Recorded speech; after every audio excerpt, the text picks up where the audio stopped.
You know, I don't think Charles knew who he was inviting to speak at this conference, and how hard it has been for Keith McPeters and I to sit there for a full 10 minutes and not intentionally make each other laugh. Thank you. Although I'm not a Philadelphian, a native, I've lived in Philadelphia longer than any other place. To those who have studied, worked here, or visited before, welcome back. To those who are new visitors, as our Mayor Michael Nutter says, welcome to Philadelphia, city of brotherly love and sisterly affection. What inspires me? This inspires me. It's a long and interesting and sometimes frustrating story of the challenges of invention, of revival, of rejuvenation, of new invention, of interpretation of others' concepts and visions, stories of intense collaboration and will and wherewithal, of holistic approaches to respecting and replenishing our environment and our resources. Indeed, as David said, it's about Philadelphia's continued experiment in the search of a seamless integration of man and nature.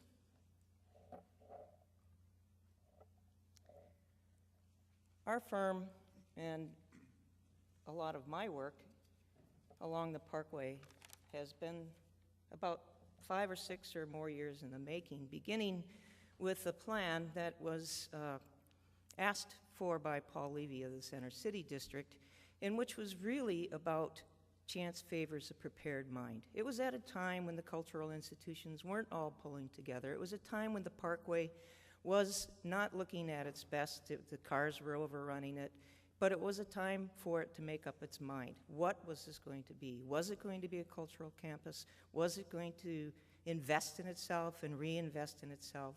And indeed, the answer was yes. And there's many people in this room who's had a hand in its revival and its renaissance. And in this drawing alone, our office has had the privilege of working on a number of projects along the Parkway. And some of them completed, some of them just in construction, and some of them on the boards. But I think it's fitting to start with the center square, and going back to, everything somehow comes back to its roots. And Center Square, of course, in front of Philadelphia, our city hall, this incredible opportunity to turn it into a transit hub, and once again, a vibrant civic plaza worthy of its place in front of City Hall. The Horticulture is more of an armature for this. Intense collaboration with the architects, KTA, CVM, the structural engineers, urban engineers, and also with an artist. And I do believe that art is important in our public places, in that it's really the correct integration with the artist at the appropriate time to make it strong and integrated into our work. It's complex. It's going to take a long time. It's messy, and it's really annoying people. But it's going to get built. Logan Circle was another project where it was a place in disrepair and really rough around the edges. And having the chance to revitalize this, again, it was a cast of hundreds. It was Center City District, it was PHS, it was Fairmount Park Art Association, but really pulling together to once again revitalize this civic place. Again, in this particular case, surrounded by, or that surrounds this wonderful, iconic piece of sculpture by Calder. One of them, thank you, okay.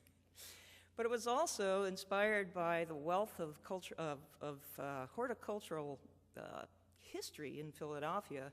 And in fact, the plant palette that was developed for this was done in the bicentennial of the Lewis and Clark expedition. So all of the plants that were used as much as possible were either plants that were brought back on their expedition or that were derivatives of those plants, and many of them where the dried samples are in the academy next to it.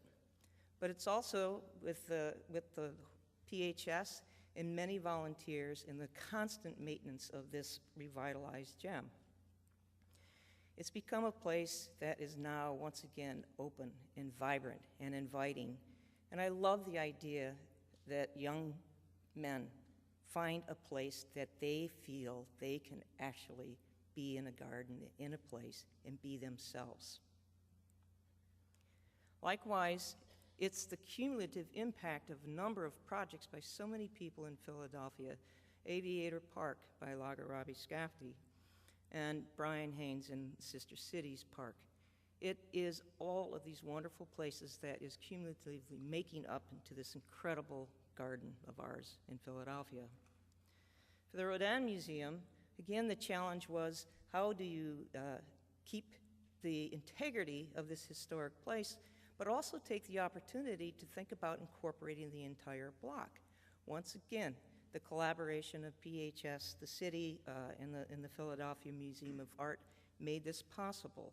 Again, respecting the Gribert and Cray and the historic planting and planting plans, but also understanding that it needed a little bit more oomph, and how could you carefully insert that into a garden to have year-round interest for the visitors, and protection of the existing vegetation. But I think one of the things that we're very pleased about, everyone who has had a hand in this, is that it really has become integrated once again into the parkway and into the city, and being able to have that whole block now belong to the parkway itself, that you see guys with red hair talking on a phone, okay? And it's just really quite wonderful to have this happening with us. The Barnes Foundation, again, respecting the parkway, integrating itself into the parkway, a new museum, one of the first new cultural institutions built along the parkway in a while, but also with the charge of maintaining the original collection, not only in place in situ in the museum, but also the relationship to the horticulture in the garden itself, and some of the same ideas that were Barnes' notion of the integration of art and museums in the landscape itself. It was very important not only to connect to the parkway, but also to think about how that whole corner of the parkway could be a park and open to the public. And much of the Barnes Garden is open to the public. And then the other elements of being able to incorporate not only a myriad of wonderful plants, but also just some wonderful places to be reflective. And lest we forget about that tactile experience of the places that we build, and how we start getting our children interested in art and culture and gardens. And then just regular old respites. And then the ability to, once again, integrate art, the landscape, and architecture, I think is one of the great joys of our civic work. For the sculpture garden of the Philadelphia Museum of Art, this was really an enabling project for the museum, in that they needed 500 cars, a parking space for 500 cars. They really didn't know exactly what to do. We said, well, you could tear out the side of the hill and build a parking garage and then put a sculpture garden on top of it.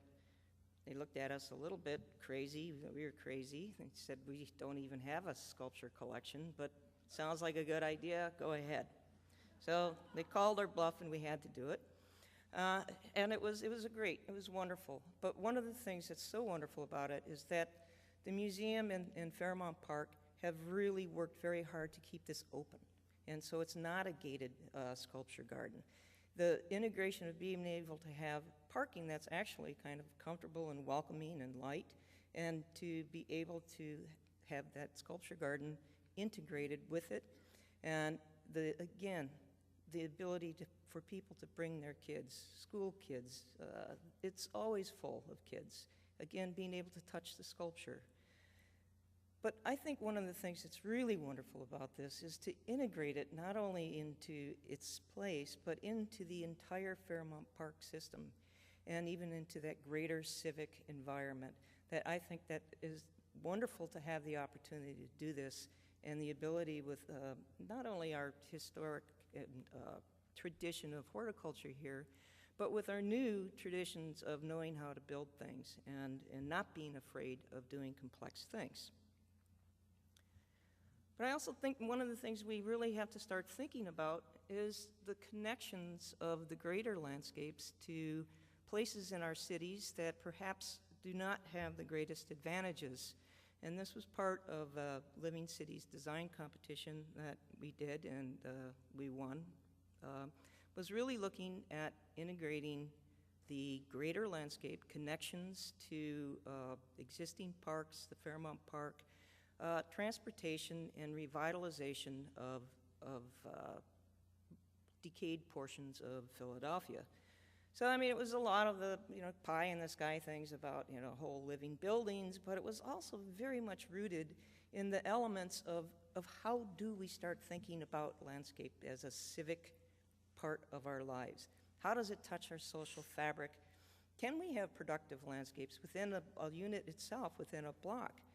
And what does this mean when you need to retrofit or to gut and rehab or new construction? How do you start thinking about all of these things cumulatively to start improving lives? And one of the things that I was thinking today about how important water is in our environment, but I was also thinking about Paul Meyer, who's our director of Morris Arboretum here, and I saw him the other day and he said, it's just so simple. Plants can live without us, but we can't live without them. And it's true. I mean, we just have to be so respectful of them, and we have to be respectful of water. Water can live without us, but we can't live without it. So how do you start thinking about integrating that into your whole living systems of landscapes and cities and places? And how do we start thinking about this in even larger thoughts about saving our water, replenishing our water, and building landscapes that perhaps, who's to say what's civic? I don't know. But I think when you start putting together elements of protecting and harnessing our resources and replenishing them and providing a better life for people in the places where they do live and show them a way of doing things better, I think that's getting pretty high on the civic horticulture chart. I don't know about you. But simple things, these are things that we all know about, we all talk about. But this was at the behest of our water department, that this competition was really about solving our issues with our stormwater and saving it and collecting it and using it and not washing ourselves out. I think you can really start shaping some pretty nice places. I also really feel that, who's to say what a garden is? And isn't it our responsibility to talk about these things to our kids and to work with our kids who may not have had the same opportunities that we've had in our lives to build and enjoy gardens or even to plant a seed? This is one of our partners, Richard Rourke, working with the Richard Allen School in Southwest Philadelphia, in which actually working with the kids to design and build their own garden, their own horticulture paradise, with as many materials as they could find and scrape up and get donated. And it's also their fourth year of working with them. What can I say? Is that, who's to say? Who's to say what's civic, what's a garden, what's horticulture? The last thing I really want to talk about is this kind of peculiar project that I hope you get to see while you're here in Philadelphia. This was a project that we were fortunate enough to be able to do. It was Saul LeWitt 30 years ago for the Fairmount Park Art Association commissioned a site-specific piece. LeWitt picked the Riley Memorial, which is directly at the west entrance of the Art Museum. It was just a greensward, and he had this concept in his conceptual art, and as you may know, he was very fond of giving directions and having someone else interpret it. So the directions were, it's called lines in 4 directions. The directions, plantings of 4 different colors, white, yellow, red, and blue, in 4 equal rectangular areas, in 4 directions, horizontal, vertical, left, right, framed by evergreen hedges of about 2 feet in height. In winter, rows of plants would retain their linear direction, and in summer, the flowers would bloom and provide color. The type of plant, height, distance apart, and planting details under the direction of a botanist, and maintenance by a gardener. That was a lot of information, I'm telling you, and there was a little drawing. So we had to kind of figure out how to do this. So Mrs. LeWitt had known that her husband didn't know anything about plants, but he also knew that he had done some work, that Michael van Valkenburg had done some work with him while he was still alive. And so she said, why don't you call up Michael and see what he thinks? So I call up Michael, and he sees these little sketches, and he says, you know, LeWitt didn't know anything about plants. I said, yeah, I'm getting to understand that. And so he said, I don't know, well, let's just think about it for a while. And so we started noodling on how we could possibly do this to get all of these colors at all of the time with all of this directionality.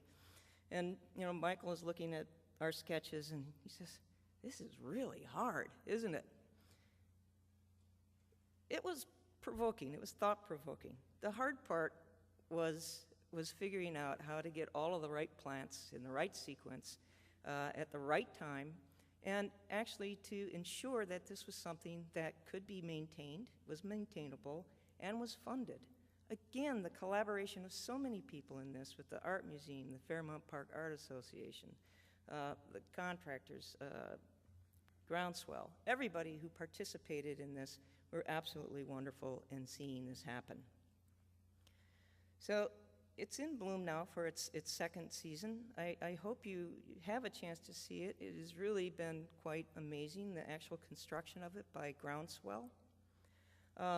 They had to figure out how to interpret our planting plans and then how to plant it, so they did these little Wonder Bread cutouts that they did our planting plan and spray painted, and then went on and planted them.